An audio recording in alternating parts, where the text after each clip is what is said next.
Hi, my name's Sue Larkey. I'm a teacher of children with autism spectrum disorders. Many of you know my books, but today I want to talk about a book called 10 Things Every Child with Autism Wished You Knew by Ellen. Ellen has kindly given us permission to post on my website an article by her, which is the 10 things that originally this article led to this fantastic book, which I'd highly recommend for teachers, teacher assistants, parents, grandparents, anyone who really wants to understand what these kids want you to know about them. It's just the most gorgeous book, and you can keep going back to it and referring to it, particularly as children change or as you meet new kids on the spectrum. One of the things I always say is to know someone with autism is not to know autism. So there'll be parts of this book you read and you go, oh, that's the kid I know. And then you might all resonate with you, and then you'll meet another kid and you go, oh, that is so true for Johnny. So I'm going to share with you today the 10 things that Ellen has said the kid wished you knew. I'm just going to briefly touch on them, and I've encouraged you to download the tip sheet to read afterwards. Number 1, I am first and foremost a child. I have autism. I am not primarily autistic. And I think this is so important. Remember, so often when you work with this child or live with this child, there are times you just go, where's the autism? The autism isn't there all the time. This child has autism, and I like what Wendy Lawson says. It's a disability. It's a different way of seeing the world. The advantage of these 10 things is gives us that insight. The second one is my sensory perceptions are disordered. So by that, kids on the spectrum, touch, smell, taste. In fact, on my Facebook currently, if you jump on, there's a whole lot of discussion around what are 10 top things that cause behaviour meltdowns for children with autism and 10 things that cause sensory meltdowns. If you have a look, you'll see perceptions of people on the spectrum as well as children, parents' ideas of what causes sensory meltdowns. And many of these things Ellen's touched on in the book. The next one, please remember to distinguish between I choose not to and I can't. I'm not able to. Often we ask a child on the spectrum to do something and they say no. And the reason they say no is they don't know how to do it. I can't tell you how many times I've worked with kids and they say no, but if I sit down and start doing the task, they'll come and join me. So often, the reason this child says no, it means no, I don't know how to do it. So maybe try that out in the next week, where a child says no. For example, when I'm toilet training a child, when they say no, if you start heading into the toilet and start the routine, often they'll come and join you and you'll get a result. The next one, I am a concrete thinker. This means I interpret language very literally. A lot of you would have read about this, where kids are told hop on the bus and they start hopping. These are the obvious ones. The ones that confuse people is when they say to a child, can you sit down? And the child says, no, because you gave them a choice. They hear, do you want to sit down? But you said, can you sit down? So very often what we should be saying is, Andrew, sit down. Andrew, come here. Not, can you come here? Can you start your work?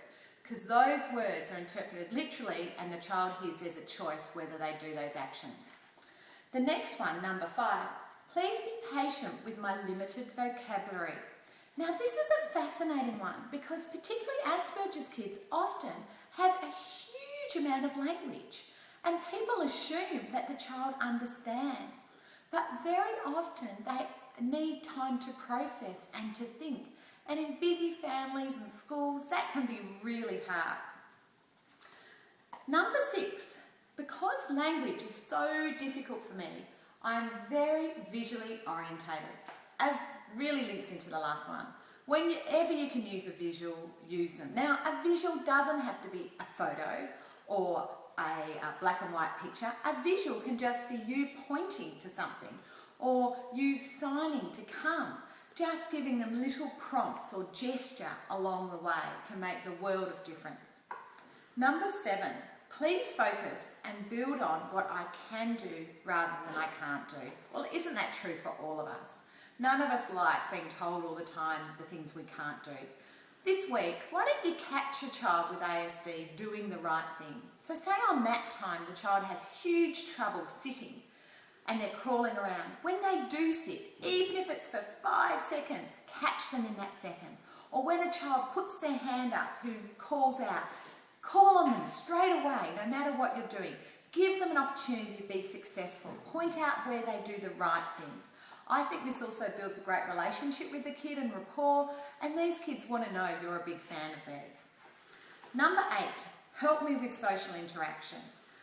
I think, again, it's very important to understand that although this child might be on the peripheral and not joining in, it doesn't mean they don't want to join in. Again, this week, one of the things I'd encourage you to try is when you make partners, don't say find a friend. Actually give the child a partner. Help them choose people that can guide them and be good mentors. Because if you're doing a drawing task and this kid isn't very good at drawing, give them someone that can help them and be supportive as a friend. Whereas often, this child will get left with someone else who also might be struggling. Number 9, 2 to go, try to identify what triggers my meltdowns. Well, wouldn't it be nice if we knew what caused all meltdowns? I mean, I've worked with over 2,000 kids, and I would say 1,000 of those kids I'd love to just climb in their brain and have a look around what triggers the meltdowns.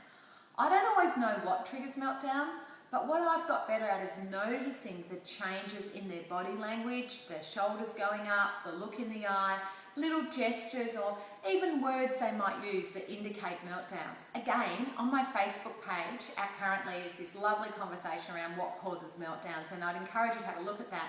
And I am going to put that up as a tip sheet, 10 common reasons for behaviour meltdowns and 10 common reasons for sensory meltdowns. So keep an eye out for that this year. If you get my e-zine, which you can get online, you'll automatically get that. And the last one is, if you're a family member, please love me unconditionally.